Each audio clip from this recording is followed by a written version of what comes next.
Whether you are just getting into photography or you are a seasoned pro, the 50mm lens is kind of a staple when it comes to videography or photography. And so I wanted to look at Canon's 50mm lenses and see which one was the best, which one stood up to different tests, and if it was worth it to spend a lot or to stick with something cheap. So I want to look at and compare Canon's 50mm 1.8, 1.4, and the professional 1.2.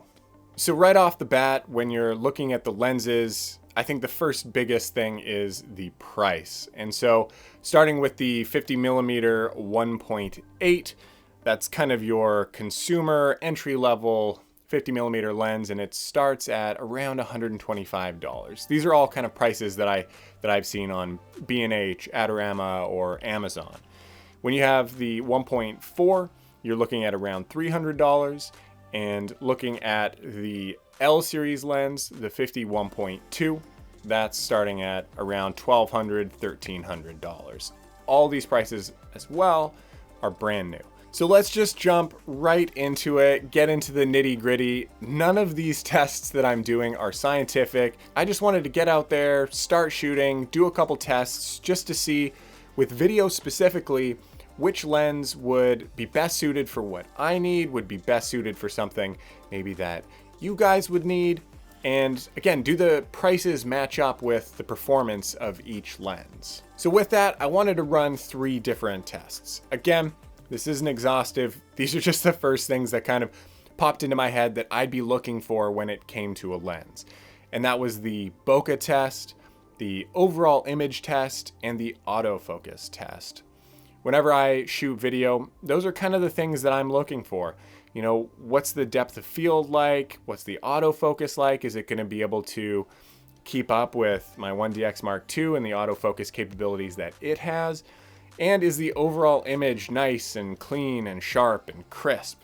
Is it going to give me what I'm looking for when I'm out there creating, either for YouTube or for, different companies? So instead of just listening to me kind of narrate everything, I'm just going to play some clips, and you can make the decision on what you think, and I'll give my opinion afterwards as well.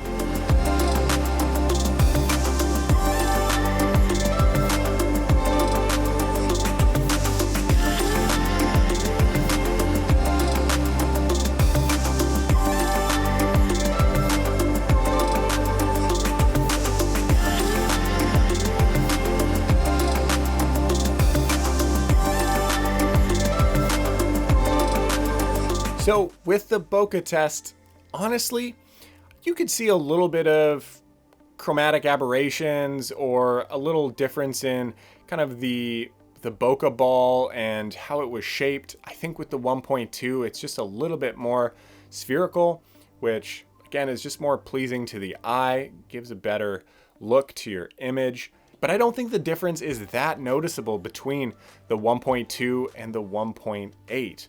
I think that's really surprised me right off the bat, was how similar it was. Again, just with this huge difference in price point, $1,300 to $125, it's kind of insane how similar they actually are. But let's just jump to the next test. Let's go to the autofocus.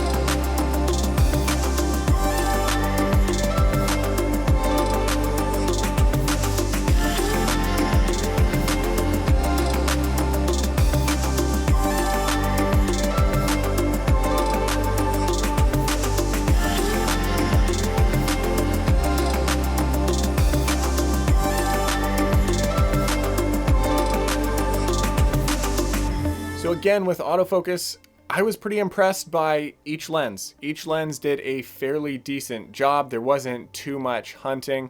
It was able to catch, my face right away, be able to lock on there for, while I was walking towards the camera. I think again, I was most impressed with the 1.8 and just how well it did. Because it is a little bit plasticky, I think that's just the idea or the feel that you would think the image would kind of reciprocate. Because it's a cheaper made lens, the image isn't going to be as great. With the autofocus, I think it might have been one of the best lenses.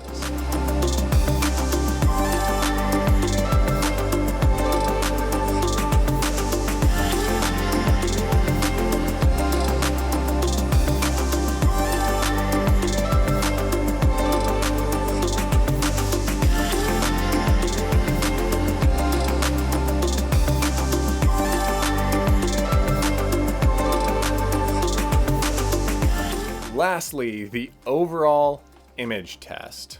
And so again here, it's tough. Let me know in the comments below which image you liked best, if you were able to really see a difference and be able to pick it out. I think overall, I think the 1.2 definitely has a slight advantage and will give you that better look. I haven't really mentioned too much about the 1.4 because honestly, I don't think I would buy the 1.4. I think the differences between the 1.2 and the 1.8 are small enough that if you're just creating videos for YouTube or you're just starting out, I would recommend just getting the 1.8. I don't think it's worth the money to bump up and spend over double the price for the 1.4 and, you know, over 10 times the amount for the 1.2. The only thing I would say is with the build quality and how the lens looks and feels, if you're doing a professional shoot, if you're working with clients and you have the money, you have the resources to be able to buy that 1.2, I think I would recommend that. With the better image quality that it does give, that better bokeh that it has, shallower depth of field, the ability that you'd have to shoot in low light, even though it's not that much of a difference, I think showing up on set with a L series lens versus a cheaply made 1.8 does make a difference. That could just be, you know, this idea of image, but I think when you're doing client shoots, you do want to have that image of professionality when you're coming on set or when you're shooting in front of different clients. But if you're just shooting for yourself, you're shooting for fun, you're just starting out in photography or video, and you're shooting YouTube videos, save your money, stick with the 1.8. I think it does an amazing job. It does a terrific job for the price point. You can't beat it. 125 bucks to get a brand new lens. I think that's amazing. And the image quality, the sharpness, the autofocus ability that it has, and you know, just the general overall feel of it, I think is a great deal for the image quality that you get. Thank you so much for tuning in. It was a super fun comparison to put together. Thank you so much to Charlie for all the help. I'll link his socials below. He really helped me. He lent me some lenses and was just there to help me film it all. Super fun. So make sure to go check out his stuff. But yeah, let me know in the comments below if you have any of these lenses, what your experiences have been with those lenses, what you'd recommend to other people, and make sure to like and subscribe if you haven't already. It really does help and make a difference, and I'll see you on the next video.